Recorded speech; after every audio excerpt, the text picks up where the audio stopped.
নবী আমার ও রাহমাতুল লিল আলামিন, আপনি আমার আম্মার জন্য দোয়া করেন যেন আল্লাহ তাআলা হেদায়েত দান করেন। আবু হুরায়রা এবং পয়গম্বর দোয়া করার পরে আবু হুরায়রা আবার বাড়িতে রওনা হয়ে গেছে। মানুষগুলো বলল, কি ব্যাপার, আবু হুরায়রা দৌড়ার কারণটা কি? এলাকার মানুষ বলে, হঠাৎ দৌড়ার কারণটা কি? আবু হুরায়রা বলে, আমি পৌঁছি না, আমার নবীর দোয়া পৌঁছে। আবু হুরায়রা বলেন, আমি যখন সালাম দিলাম আমার আম্মা বলতেছে, ও সন্তান আমার। আমি গোসল করে দরজাটা খুলতেছি। আবু হুরায়রা বলেন, এই কথা যখন মা বলল তখন আমার মার জবান দিয়ে আমি কালেমার জ্ঞান পাইতেছি। এর নবীর উম্মতের দল আব্দুল্লাহ দোয়া কবুল হওয়ার পর হঠাৎ একটা যুদ্ধ আসলো। আসার পর আব্দুল্লাহ রাস্তার মধ্যে শহীদ হয়ে গেছে, রাস্তার মধ্যে দুনিয়া থেকে বিদায় নিয়ে গেছে। আল্লাহর হাবিব বলেন, ও সাহাবায়ে কেরামের দল, যারা আল্লাহর রাস্তার মধ্যে আল্লাহর জন্য দিনের জন্য যারা ঘর থেকে বের হয়, এমত অবস্থায় তারা যদি মৃত্যু লাভ হয় তাহলে আল্লাহ তাআলা তাদের শাহাদাতের মৃত্যু দান করে। পয়গম্বর বলেন, ও সাহাবায়ে কেরাম, আমার আব্দুল্লাহকে তাড়াতাড়ি গোসল করো, আমি নিজ রাসূল পয়গম্বর জানাজাটা পড়াইব। সাহাবায়ে কেরাম আব্দুল্লাহর গোসল করানোর পর আব্দুল্লাহ জানাজাটা পয়গম্বর পড়াইল। পয়গম্বর পড়ানোর পরে আব্দুল্লাহর লাশটা নিয়ে যখন কবরস্থানে নিয়ে যায়, পয়গম্বরের পিছনে পিছনে হাঁটে। আব্দুল্লাহর লাশটা কবরের কাছে নেওয়ার পর পয়গম্বর বলেন, ও সাহাবায়ে কেরামের দল, তোমরা কি কবরের মধ্যে প্রবেশ করবা না? আমি নিজ রাসূল কবরের মধ্যে প্রবেশ করব। মায়ার নবী আমার কবরের মধ্যে প্রবেশ করার পর সাহাবায়ে কেরামকে বলেন, সাহাবায়ে কেরামের দল, আমার আব্দুল্লাহ লাশটা আমার হাতে দাও। পয়গম্বরের হাতে লাশটা হাতে দেওয়ার পরে পয়গম্বর লাশটা হাতে নিয়ে আকাশে উঁচু করে বলতেছি, আল্লাহ, আমি আব্দুল্লাহর উপর সন্তুষ্ট হইলাম, তুমিও তার উপর সন্তুষ্ট হয়ে যাও। ওই অবস্থা দেখে কবরের উপরে সাহাবায়ে কেরাম গইরাইয়া কান্না শুরু করে দিয়েছে। একজন সাহাবী বলেন, ও আব্দুল্লাহ, তোর কপালটা বুঝে অনেক বলারই, যদি আমার এই অবস্থাটা হতো আমার তো বড় ফায়দা হতো, বড় আনন্দ বোধ করতাম। আসসালামু আলাইকুম ওয়া রাহমাতুল্লাহি ওয়া বারাকাতুহু। আলহামদুলিল্লাহ الحمد لله الذي جعل الشمس والقمر بحسبان والنجم والشجر يسجدان وفضل زمانا على زمان كما فضل مكانا على مكان وإنسانا على إنسان ونشهد أن لا إله إلا الله وحده لا شريك له لا ضد له ولا ند له ولا مثل له ونشهد أن سيدنا وسندنا وحبيبنا وحبيب ربنا وطبيبنا وطبيب قلوبنا ومولانا محمدا عبده ورسوله صلى الله تعالى عليه وعلى آله وأصحابه وبارك وسلم تسليما كثيرا كثيرا الذي أرسله الله تعالى بالحق بشيرا ونذيرا وداعيا إلى الله بإذنه وسراجا منيرا أما بعد فأعوذ بالله من الشيطان الرجيم بسم الله الرحمن الرحيم تبت يدا أبي لهب وتب ما أغنى عنه ماله وما كسب سيصلى نارا ذات لهب وامرأته حمالة الحطب في جيدها حبل من مسد أو كما قال النبي عليه الصلاة والسلام صدق الله مولانا العظيم وصدق رسوله النبي الكريم ونحن على ذلك من الشاهدين والشاكرين والذاكرين والحمد لله رب العالمين الحمد لمن قدر خيرا وخبالا الحمد لمن قدر خيرا وخبالا والشكر لمن صور حسنه وجمالا والشكر لمن صور حسنه وجمالا فردا صمد عن صفة الخلق بريء فردا صمد عن صفة الخلق بريء رب أزلي خلق الخلق كمالا رب أزلي خلق الخلق كمالا لا ضد ولا ند ولا حد لمولاه لا ضد ولا ند ولا حد لمولاه الآن كما كان ولم يلق زوالا الآن كما كان ولم يلق زوالا আলহামদুলিল্লাহ। নেত্রকোনা আটপাড়া এলাকাবাসীর উদ্যোগে ওয়াজ মাহফিল 2022 10 মাস নভেম্বরের মহতী মাহফিলের সম্মানিত সভাপতি, প্রধান অতিথি, বিশেষ অতিথিবৃন্দ, জাতির মাতার মুকুট ওরাসাতুল আম্বিয়া হযরত উলামায়ে কেরাম,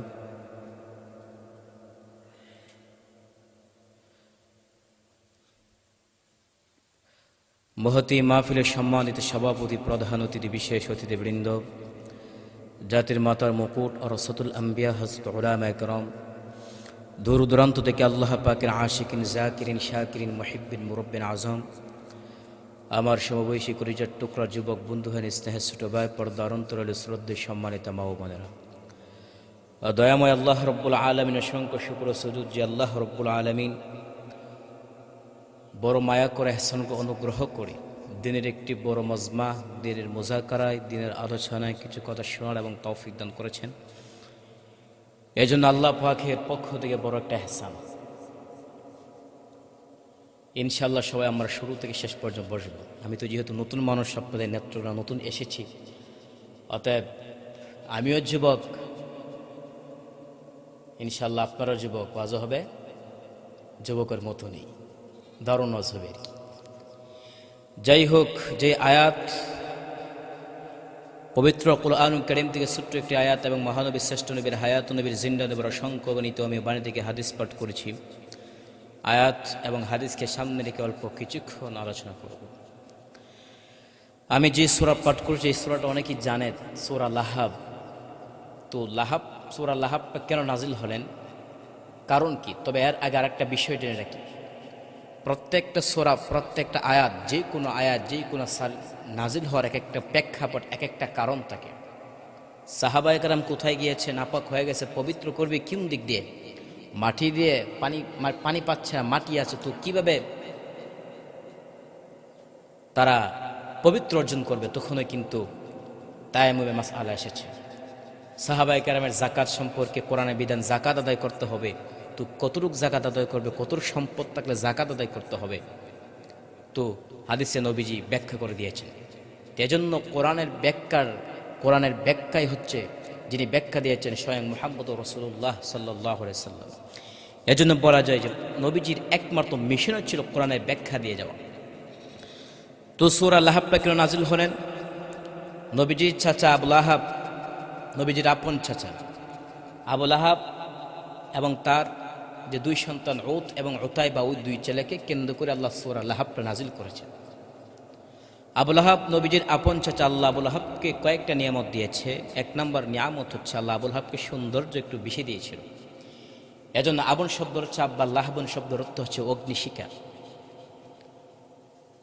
এজন্য আগেকার কিন্তু যুগে নাগে নাম ছিল, বর্তমান জমানায় যদি নাম খাজে কামে নাম থাকে, অনেক জায়গায় আছে নাম হচ্ছে সুন্দর, মানুষ চেহারা সুন্দর, নাম রেখে আসছে কালো মিয়া, আবার তার চেহারা কালো, নাম রেখেছে সুন্দর আলী। তো বর্তমান জমানায় যদি নামে খামে মিল না থাকে, তখনকার কিন্তু ছিল। যাহা হোক, আবু লাহাব নবীজির আপন চাচা। আল্লাহ আবু লাহাবকে কয়েকটা নিয়ামত দিয়েছে। এক নম্বর নিয়ামত হচ্ছে আল্লাহ আবু লাহাবকে অনেক সৌন্দর্য দিয়েছে। এখন আমি আপনাদেরকে জিজ্ঞাসা করি, কোনো মানুষের সৌন্দর্য হওয়া, আকৃতি বেশ সুন্দর হওয়ার, সেটা কোনো ব্যক্তির দেওয়া হতে পারে না, সেটা আল্লাহর দেওয়া। অতএব যাদেরকে আল্লাহ যে অবস্থায়, যে চরিত্রে, যে চেহারার মধ্যে আল্লাহ দিয়েছে, প্রত্যেক মানুষের জন্য উচিত হচ্ছে সর্বহালতে সবসময় শুকরিয়া জ্ঞাপন করা। 2 নম্বর নিয়ামত হচ্ছে আল্লাহ আবু লাহাবকে ধন সম্পদ বেশি দিয়েছেন। আল্লাহ বলেন, ইন্না রাব্বাকা ইয়াবসুতুর রিজকা লিমান ইয়াশাউ ওয়া ইয়াকদির। যে আল্লাহ যাকে ইচ্ছা তার রিজিককে বাড়ায় দেয়, যাকে ইচ্ছা তার রিজিককে সংকুচ করে দেয়। অতএব আমাদের দুঃখ করে লাভ নাই যে আমার সম্পদ কম, আমার অমুক ভাইয়ের সম্পদ বেশি। তো আল্লাহ পরীক্ষা করবি। আল্লাহ বলেন, ওয়ালা নাবলুওয়ান্নাকুম বিশাইইম মিনাল খাউফ। আমি আল্লাহ তোমাদেরকে ভয়ের মাধ্যমে পরীক্ষা করব। ওয়া নাকসিম মিনাল আমওয়াল, সম্পদের মধ্যে কম দিয়ে বেশি দিয়ে পরীক্ষা করব। ওয়াস সামারাত, এবং ফলের মাধ্যমে। ওয়া নাকসিম মিনাল আমওয়াল ওয়াল আনফুসি ওয়াস সামারাত। আল্লাহ বিভিন্ন জিনিসের মাধ্যমে পরীক্ষা করবে। অতএব পরীক্ষার মধ্যে আমাদের বিজয় লাভ করতে হবে। তাহলে বুঝতে পারলাম কি আল্লাহ আবু লাহাবকে ধন সম্পদ বেশি দিয়েছিল, পাওয়ার পর শুকরিয়া জ্ঞাপন করে নাই। 3 নম্বর নিয়ামত হচ্ছে আল্লাহ আবু লাহাবকে তিনি তার সন্তান দিয়েছিল বেশি। তো এখন বর্তমানে তো নতুন নিয়ম চালু হয়েছে, একটা সন্তান বেশি নয়, 2টি সন্তান বেশি নয়, একটি হলে ভালো হয়। এখন তো সন্তান বেশি হলে খাবেও কি? অথচ মাসআলা হচ্ছে, যদি কোনো ব্যক্তি সে ধারণা পোষণ করে যে যদি সন্তান দুনিয়ার মধ্যে আসার পরে তাকে কি খাবে, এই টেনশনের কারণে যদি জন্ম নিয়ন্ত্রণ করে, তার জন্য হারাম, সে গুনাহে লিপ্ত হবে, সে হারাম কাজ করবে। অতএব রিজিকের মালিক আল্লাহ। প্রত্যেকটা মানুষ দুনিয়ার মধ্যে যখন আসবে, সে কি খাবে, সে কি অবস্থায় থাকবে, সব আল্লাহ লিপিবদ্ধ করে প্রেরণ করে দুনিয়াতে পাঠায়। অতএব সে চিন্তা ফিকির করে লাভ হবে না। যেহেতু আল্লাহ আবুল হাবকে সম্পদ দিয়েছিল, সন্তান দিয়েছিল, পাওয়ার পর আল্লাহর নিয়ামত শুকরিয়া জ্ঞাপন করতে পারে নাই, এজন্য সে যাবে কোথায়? জাহান্নামে। আল্লাহ তাআলা বলেন, হে পয়গম্বর, আপনি আবার মানুষের কাছে ধর্মের দাওয়াতটা পাঠার শুরু করে দেন।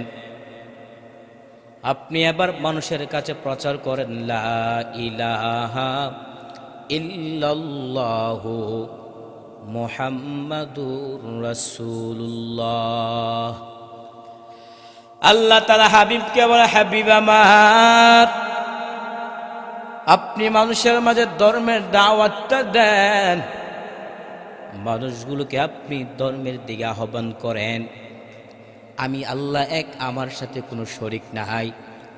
আল্লাহু আহাদ, কুল হুয়াল্লাহু আহাদ, আল্লাহুস সামাদ, লাম ইয়ালিদ ওয়া লাম ইউলাদ ওয়া লাম ইয়াকুল লাহু কুফুয়ান আহাদ। আল্লাহ তাআলা তার হাবিবকে বলে, হে পয়গম্বর, আপনি মানুষদেরকে আমি আল্লাহ হচ্ছে এক, আমার কোনো সন্তান দেন নাই, সন্তানও নাই, জন্ম দেই নাই। আমি আল্লাহ হলো এক, আমি আল্লাহ হলো বেনিয়াজ, আমি আল্লাহ হলো অমুকাপিক্কি। আমি আল্লাহর প্রতি মানুষদেরকে আহ্বান করেন যেন তারা আমার অনুগত্যশীল হয়ে আমার ইবাদত করে। নবী ধর্মের দাওয়াত দেওয়ার সময় নবী চাচা আবু লাহাব মানুষের মাঝে বিভ্রান্ত সৃষ্টি করে, মানুষের মাঝে ঝগড়া লাগায় দেয় যে মুহাম্মদের কাছে যাইবা না।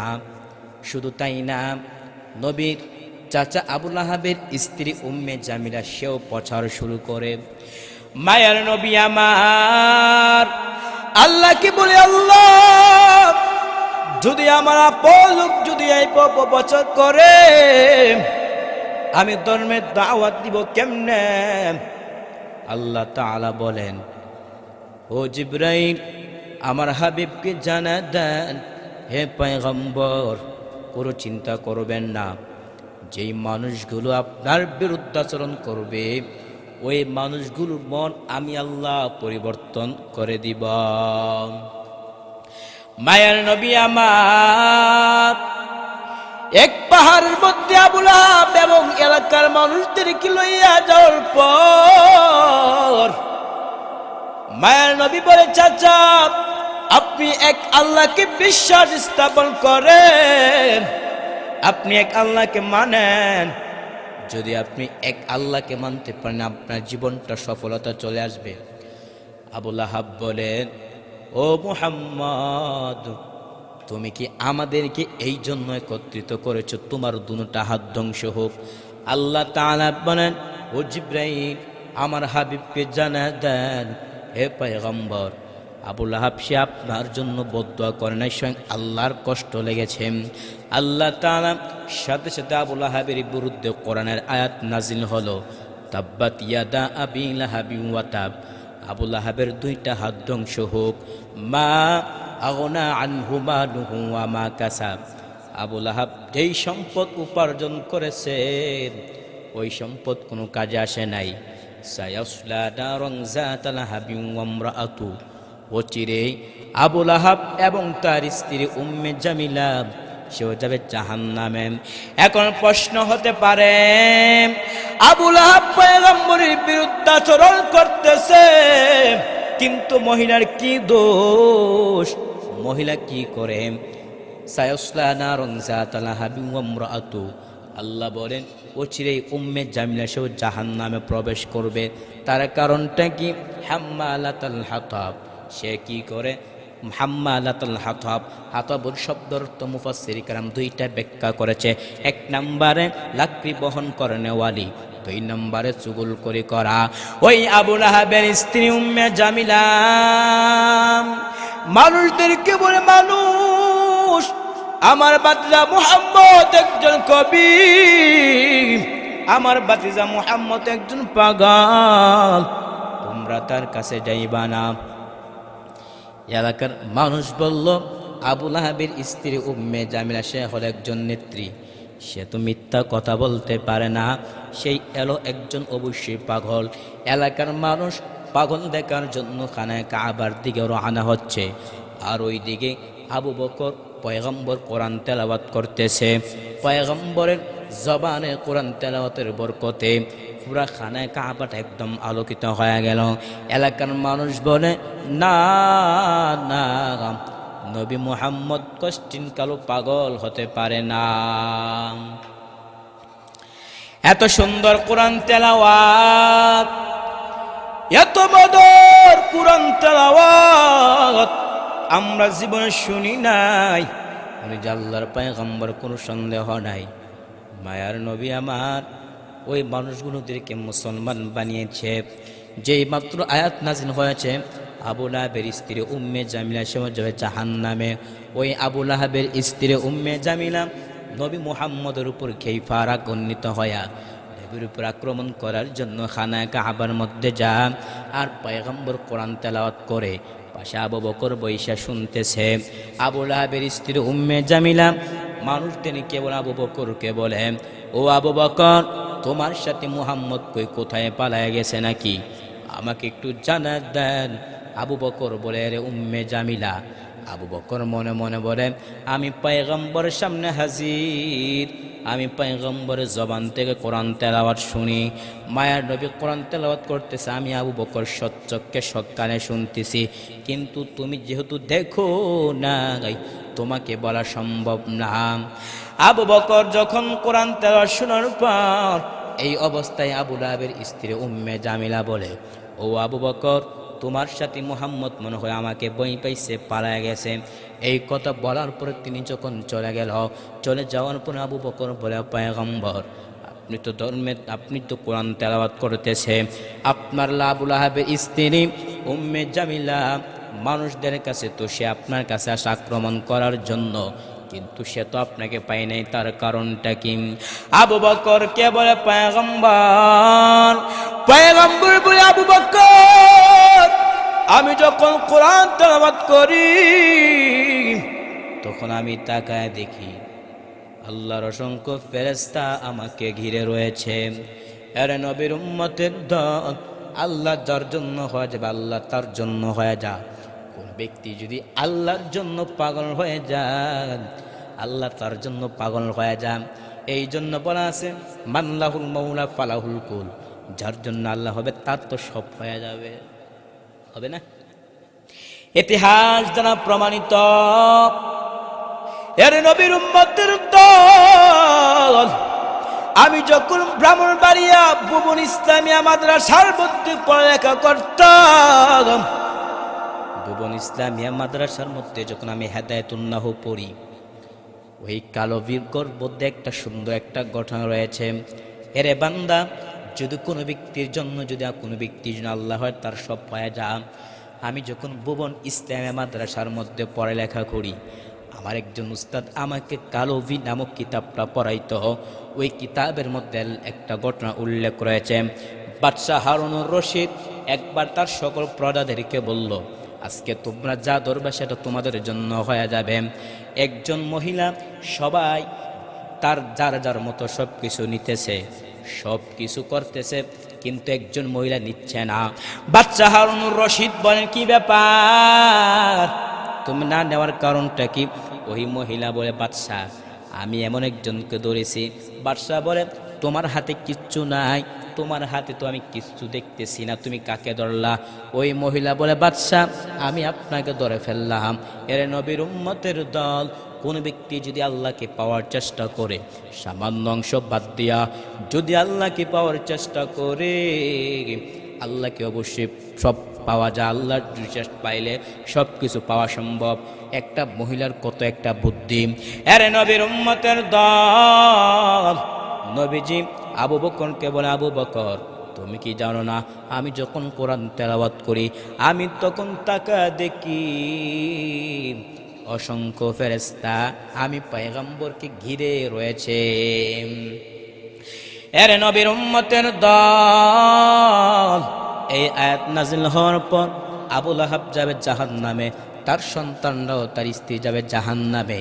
ওই আয়াত নাজিল হওয়ার পর আবু লাহাবের স্ত্রী উম্মে জামিলা তার দুইটা সন্তানকে ডাক দেয়া বলল, ও আমার সন্তান, তোমার আব্বার বিরুদ্ধে কোরআনের আয়াত নাজিল হয়েছে, আমি মার বিরুদ্ধে কোরআনের আয়াত নাজিল হয়েছে, আমরা নাকি জাহান্নামের মধ্যে যাব।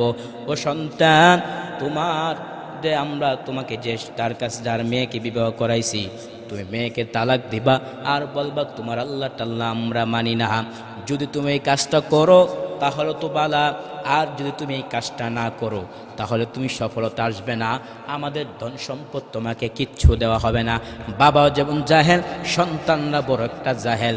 সন্তান বলা দরকার ছিল, ও বাবা, আজকে আমি যদি আপনার সন্তানের লোভে, আমি যদি আজকে আপনার সম্পদের লোভে যদি আমি আল্লাহ তাআলাকে গালি দেই, তাহলে তো আমরা জান্নাত থেকে বঞ্চিত হইব। বাবা জাহেলাতের কারণে, বাবা যেমন মূর্খ ছিল, সন্তানরাও মূর্খ। ওই মূর্খতার কারণে তারা কিচ্ছু বোঝে নাই।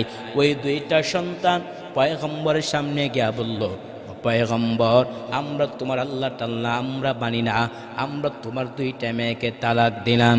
মায়ার নবী আমার ওই কথা শোনার পর পয়গম্বর অন্তরটা কেঁপে উঠছে। পয়গম্বর বলে, আল্লাহ আমাকে গালি দিয়েছে, কোনো সন্দেহ নাই, আমাকে গালি দিয়েছে, আমার কোনো আফসোস নাই, কিন্তু আল্লাহ যদি আমার সামনে তোমাকে কেউ গালমন্দ করে, আমি পয়গম্বর সহ্য করতে পারি না। আল্লাহ তাআলা জিবরাইল আমিন পাঠাইলেন। আল্লাহ তাআলা বলো, পয়গম্বর তোমাকে গালি দিয়েছে।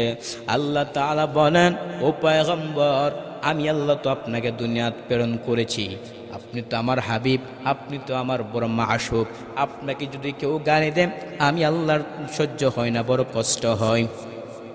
আমি আল্লাহকে তারা গালি দিয়েছেন। মায়ার নবী আমার ওই দুইটা সন্তানের জন্য পয়গম্বর বদদুয়া দিছে। বদদুয়া দেওয়ার পর তাদেরকে আল্লাহ গজব করে দিয়েছেন। আলোচনা সংক্ষিপ্ত করতেছে, বহুত লম্বা ইতিহাস। এর নবীর উম্মতের দল, সন্তান যেমন জাহেল, সন্তান তো বলা দরকার ছিল, ও বাবা, যদি আজকে আপনার সম্পদ থেকে বঞ্চিত হই তাহলে তো আল্লাহর জান্নাত পাবো।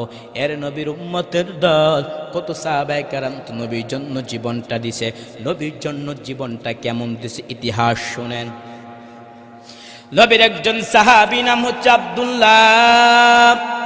ইসলাম গ্রহণ করার আগে তার নাম ছিল আব্দুল উজ্জা। ইসলাম গ্রহণ করার পরে পয়গম্বর নামটা রাখছে আব্দুল্লাহ। একদিন মায়ার নবী আমার কঠিন শীতের মধ্যে হুজরা শরীফ থেকে বের হয়েছেন। বের হওয়ার পর হঠাৎ করে একটা যুবক সন্তানকে দেখতেছে, উলঙ্গ অবস্থায়, শুধু সামান্য একটু কাপড় দিয়া লজ্জাস্থানটা ডাইকা শীতের মধ্যে ধর ধর করে কাঁপতেছেন। মায়ার নবী আমার বলেন, কে এত শীতের মধ্যে, তুমি কে? তোমাকে তো আমি চিনতে পারলাম না। ওই যুবক সাহাবী বলে, পয়গম্বর, আমি হলাম আপনার সাহাবী, আমার নামটা ছিল ইসলাম গ্রহণ করার পূর্বে আব্দুল উজ্জা, ইসলাম গ্রহণ করার পর আমার নামটা রেখেছেন আব্দুল্লাহ, আমি হলাম সেই আব্দুল্লাহ। পয়গম্বর বলেন, যে আব্দুল্লাহ আমার কাছে ইসলাম গ্রহণ করেছে, ওই আব্দুল্লাহ তো বড় একটা ধনী লোক ছিল। সকালে একটা কাপড় পরিধান করে, বিকালে আরেকটা পরিধান করে, কিন্তু এখন তো দেখা যাচ্ছে আমার আব্দুল্লাহর গায়ে একটা কাপড় নাই। তার কারণটা কি? পয়গম্বর ওই কথা বলার পর আব্দুল্লাহ ডাক দেব, পয়গম্বর, আমার চাচা চাচি বলেছে, আমার চাচা বলেছে, আব্দুল্লাহ, মুহাম্মদের দরবার ছাড়বা কিনা, আমার দরবার ছাড়বা বল। আমি বললাম, চাচা, আমি সব ছাড়তে পারি, কিন্তু মায়ের নবীকে ছাড়তে পারবো না। এই কথা বলার পর চাচা বলল, আব্দুল্লাহ, এক কাজ কর, তাহলে তুমি মুহাম্মদের দরবারে চলে যাও, আমাদের পোশাকগুলো সব কিছু রেখে যাও। আব্দুল্লাহ রাদিয়াল্লাহু তাআলা আনহু তার মাকে বলে, মা, আমি তো আজকে বাড়ি থেকে একবারে চলে যাব, কিন্তু আমার যদি একদম উলঙ্গ থাকি আমার বড় লজ্জা হয়। ও মা, আমার কোনো আফসোস নাই, শুধু একটা কাপড়ের টুকরা দেন, লজ্জাস্থানটা ডাইকা যদি পয়গম্বরকে দেখতে পারি আমার জীবনের কোনো আকাঙ্ক্ষা থাকবে না। এই কথা বলার পর পয়গম্বর এই কথা বলার পরে মা একটা কাপড় দিল, দেওয়ার পরে লজ্জাস্থানটা ডেকে আপনার সামনে দাঁড়া আসলাম আপনাকে দেখার জন্য। মায়ের নবী আমার ওই কথা শোনার পর নবীজির চোখ দিয়ে টপ টপ করে পানি পড়া আরম্ভ করলো। পয়গম্বর বলে, আব্দুল্লাহ আয় আবার কাছে আয়, বল তোর বলে কোন আকাঙ্ক্ষা সিডি। আব্দুল্লাহ বলে, পয়গম্বর আমার কোনো আকাঙ্ক্ষা নাই, তবে আপনার কাছে একটা দরখাস্ত। ও পয়গম্বর, আপনি শুধু আমার জন্য দোয়া করেন, আল্লাহ যেন আমাকে শাহাদতের মৃত্যু দান করে। পয়গম্বর দোয়া করতে দেরি হয়, দোয়া কবুল হইতে দেরি হয় না। তার ছোট্ট একটা ঘটনা বলতেছি। হযরত নবীর একজন সাহাবী আবু হুরায়রা রাদিয়াল্লাহু তাআলা আনহু একদিন মায়ের সামনে কাঁদতেছে। পয়গম্বর বলে, আবু হুরায়রা চোখের পানি ফালাইয়া কান্দার কারণ কি? আবু হুরায়রা বলেন, ও পয়গম্বর, আমি কেন আপনার দরবারে আসি? আমি কেন ইসলাম গ্রহণ করেছি, আমার আম্মা আমাকে মেরেছে। পয়গম্বর বলেন, ও আবু হুরায়রা, এটা মা ছেলের ব্যাপার, এখানে আমার কিছু করার দরকার নাই। নবী আমার ও রাহমাতুল লিল আলামিন, আপনি আমার আম্মার জন্য দোয়া করেন যেন আল্লাহ তাআলা হেদায়েত দান করে। আবু হুরায়রা এবং পয়গম্বর দোয়া করার পরে আবু হুরায়রা আবার বাড়িতে রওনা হয়ে গেছে। মানুষগুলো বলল, কি ব্যাপার? আবু হুরায়রা দৌড়ার কারণটা কি? এলাকার মানুষ বলে, হঠাৎ দৌড়ার কারণটা কি? আবু হুরায়রা বলে, আমি পৌঁছি না, আমার নবীর দোয়া পৌঁছে। আবু হুরায়রা বলেন, আমি যখন সালাম দিলাম আমার আম্মা বলতেছে, ও সন্তান আমার। আমি গোসল করে দরজাটা খুলতেছি। আবু হুরায়রা বলেন, এই কথা যখন মা বলল, তখন আমার মার জবান দিয়ে আমি কালেমার জ্ঞান পাইতেছি। এর নবীর উম্মতের দল আব্দুল্লাহ দোয়া কবুল হওয়ার পর হঠাৎ একটা যুদ্ধ আসলো। আসার পর আব্দুল্লাহ রাস্তার মধ্যে শহীদ হয়ে গেছে, রাস্তার মধ্যে দুনিয়া থেকে বিদায় নিয়ে গেছে। আল্লাহর হাবিব বলেন, ও সাহাবায়ে কেরামের দল, যারা আল্লাহর রাস্তার মধ্যে আল্লাহর জন্য দিনের জন্য যারা ঘর থেকে বের হয়, এমত অবস্থায় তারা যদি মৃত্যু লাভ হয়, তাহলে আল্লাহ তাআলা তাদের শাহাদাতের মৃত্যু দান করে। পয়গম্বর বলেন, ও সাহাবায়ে কেরাম, আমার আব্দুল্লাহকে তাড়াতাড়ি গোসল করো, আমি নিজ রাসূল পয়গম্বর জানাজাটা পড়াইব। সাহাবায়ে কেরাম আব্দুল্লাহর গোসল করানোর পর আব্দুল্লাহ জানাজাটা পয়গম্বর পড়াইল। পয়গম্বর পড়ানোর পরে আব্দুল্লাহর লাশটা নিয়ে যখন কবরস্থানে নিয়ে যায়, পয়গম্বরের পিছনে পিছনে হাঁটে। আব্দুল্লাহর লাশটা কবরের কাছে নেওয়ার পর পয়গম্বর বলেন, ও সাহাবায়ে কেরামের দল, তোমরা কি কবরের মধ্যে প্রবেশ করবা না? আমি নিজ রাসূল কবরের মধ্যে প্রবেশ করব। মায়ের নবী আমার কবরের মধ্যে প্রবেশ করার পর সাহাবায়ে কেরামকে বলেন, সাহাবায়ে কেরামের দল, আমার আব্দুল্লাহ লাশটা আমার হাতে দাও। পয়গম্বরের হাতে লাশটা হাতে দেওয়ার পরে পয়গম্বর লাশটা হাতে নিয়ে আকাশে উঁচু করে বলতেছি, আল্লাহ, আমি আব্দুল্লাহর উপর সন্তুষ্ট হইলাম, তুমিও তার উপর সন্তুষ্ট হয়ে যাও।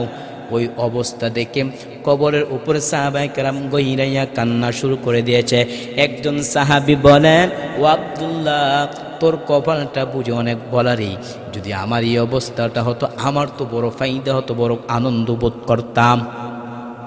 এর নবীর উম্মতের দল সাহাবায়ে কেরাম পয়গম্বরের জন্য নিজের জীবনটা বিলীন করে দিয়েছে, নিজের সম্পদ বিলীন করে দিয়েছে। কিন্তু ওই আবু লাহাবের সন্তান উত এবং উতাইবা, ওই দুইটা সন্তান পয়গম্বরকে বলেন, ও পয়গম্বর, আমরা তোমার আল্লাহ টাল্লাহ মানি না, তোমার দুইটা মেয়েকে তালাক দিলাম। মায়ার নবী আমার যখন তিনি করলেন, যখন তিনি তাদের এই কথা বলার পরে নবী তাদের জন্য বদদোয়া করলেন। দোয়া করার পরে কোন একটা সফরের হারতে আল্লাহ তাদেরকে ধ্বংস করে দিছে। কি বুঝতে পারলাম? যারাই ইসলামের বিরুদ্ধাচরণ করবে, ইসলামকে নিয়ে যারা চিনিমিনি খেলবে, ইসলামকে যারা অবজ্ঞা করবে, তারা কি থাকতে পারবে? কোশ্চিন করতে সম্ভব না। ইসলাম একটা শান্তির ধর্ম। এই ইসলামের যারাই বিরুদ্ধে যাবে তাদেরই কঠিন পরিণত হবে। অতএব আলোচনা কি বুঝতে পারলাম? আল্লাহ আবু লাহাবকে এত সম্পদ দিয়েছেন, এত নিয়ামত দিয়েছেন, নিয়ামত পাওয়ার পরও শুকরিয়া জ্ঞাপন করতে পারে নাই, আল্লাহর নাফরমানি করেছে। তিনি যদি নিয়ামত পাইয়া শুকর আদায় করতে পারত, তাহলে আল্লাহর তৈরি জান্নাত তার জন্য অবধারিত হতো। অথচ যে মায়ের নবী আমার, তিনি তো উম্মতের জন্য কাঁদেন, ইয়া নাফসি বলে আহ্বান করে। অগ নবীর উম্মতেরা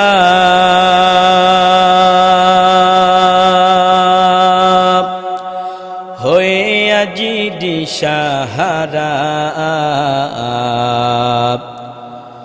কোরআন হাদিসের চলক যখন যাহা চাই মনে, নবী বিনে কে দরাবে ফুল সিরাত মিজানে, নবী বিনে কে দরাবে ফুল সিরাত মিজানে। এমন এতিম নবী আমার,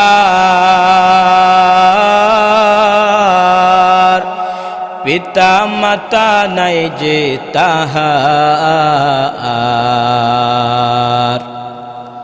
তার উপরেও কত মারল তাকে দুশ্মনে, নবী বিনে কে দরাবে ফুল সিরাত মিজানে, নবী বিনে কে দরাবে ফুল সিরাত মিজানে।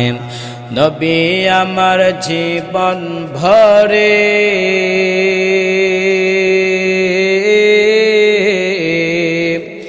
দিনের লাগি কষ্ট করে,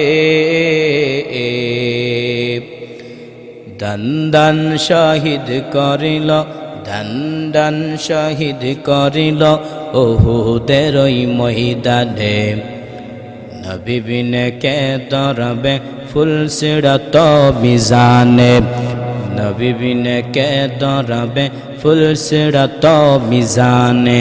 চলো চলো চলো মুমিন চলো নবীর সন্ধানে, নবী বিনে কে দরাবে ফুল সিরাত মিজানে, নবী বিনে কে দরাবে ফুল সিরাত মিজানে।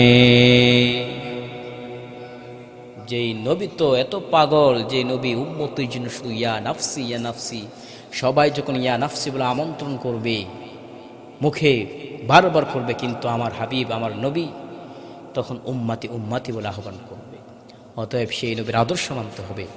আবুল আহাবকে তো আল্লাহ আমাদের শিক্ষণীয় কি, এই যে তাফসির করলাম সূরা আল আহাবের শিক্ষণীয় কি, এই আবুল আহাবকে আল্লাহ তো নিয়ামত দিয়েছে, সে কি করতে পারে নাই? শুকরিয়া জ্ঞাপন করতে পারে নাই। সন্তান পাওয়ার পর শুকরিয়া জ্ঞাপন করতে পারে নাই।